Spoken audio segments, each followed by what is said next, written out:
tweeted earlier today, after looking over LSU spring football media opportunities, it's absolutely the best access that we've ever gotten. Well, that's interesting because Mike Scarborough goes all the way back to covering LSU since Nick Saban. He says 2 full practices, all 3 coordinators at different times. It's going to be an absolutely great spring. What do you say? You mean to tell me that Brian Kelly is doing the exact same thing he did at Notre Dame? Is that what you're telling me? Because guess what? Wait for it. It is. See, we have a problem, y'all. We have a problem with culture and sourcing and media around Baton Rouge and LSU. Now, as we continue to grow our platform, as we continue to come in here and we grow, as LSU fans and LSU media, we have to change what we're doing. Brian Kelly, and you look over the last, let's say 2 years, but mainly just last year, LSU started 15 different DBs just a season ago. Now, you do bring in a lot of experienced guys, so maybe that trend doesn't continue. But what happens if you don't have a guy that stands out? Now, I think LSU may entertain bringing in another guy. I know for a fact that they're possibly and more than likely going to bring some other guys in here later on in this process. But what I will tell you is they want somebody, if not especially 2 guys at that position, to step up and lock those positions down so they don't need to go into the portal and get somebody else. Because the feeling to me is this, and I'm going to tell you something that LSU is really hoping for too here, because they have a worry about another position. They want to be able to use the remaining spots that they have in this recruiting process, that if they absolutely need somebody for a depth issue, they can go and use it. Is that there's a vibe around LSU that if Brian Kelly gets in front of any recruit, by the way, like if Brian Kelly gets in front of a recruit, it's over. Like legitimately over. One how do I want to phrase this, because I don't want to completely use this context. One member of the program, and I mean I could give a little bit of it, but basically said that Brian Kelly is the best closer he's ever been. We don't need to be at practice every day to cover a team. We don't need to be at games all the time, in person, to cover a game. We can cover it from the comfort of our home.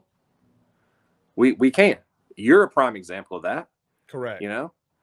And I think that he understands that, and I think there have been some narrative problems coming out of LSU the past couple of years with football. Things have been said versus not said and taken out of context and X, Y, and Z. And so I think he wants to set the record straight, and I think he wants to come in and have a very clear message.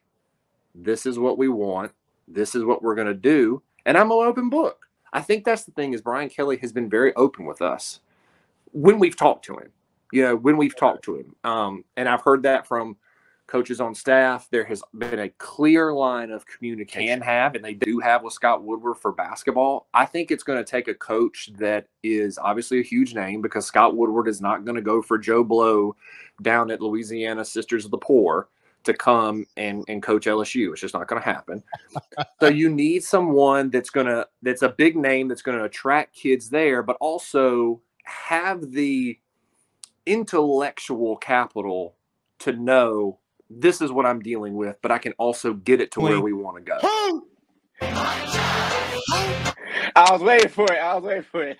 You was waiting for it. See, I'm getting a little bit better at hitting the timing of it. You know, I've been practicing. You know, you're practicing for spring camp. I'm practicing doing this.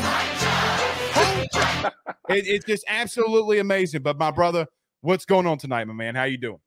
Man, I'm doing good, man. I just had me some crawfish, and so, you know, I'm feeling really southern. I'm feeling Louisiana right now. Okay. Just hear me out. So just hear me out. What if Kim Mulkey goes to a Sweet 16, Elite 8, and Brian Kelly goes 10-2, anywhere between 9-3 and 8-2 next season? Guys, Brian Kelly's bringing in some good coaches. Now, Jay Johnson's got 27 more games in the SEC. Let's see how this all trickles out, okay? Got a lot of baseball left. Even if Jay hosts a regional, gets to a super regional this year, I'd be all right with it. I just don't think that they have the pitching staff. But we got to get back on par and on point from an LSU perspective of actually being dominant and really good in 3 sports.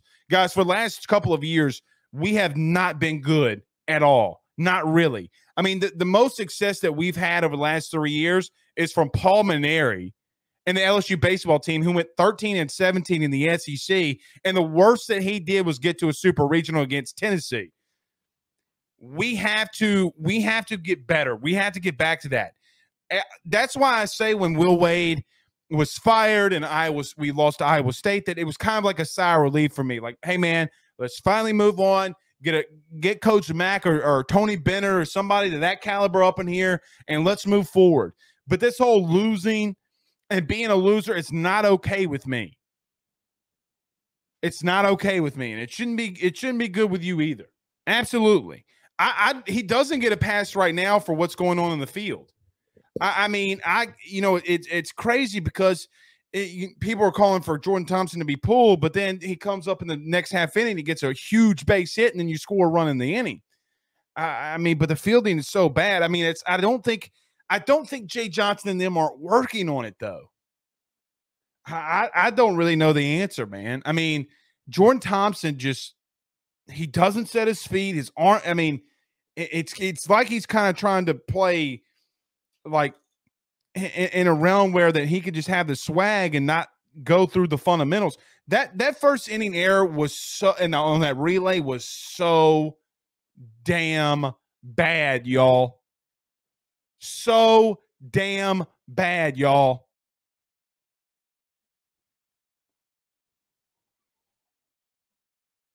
You have to have fundamentals.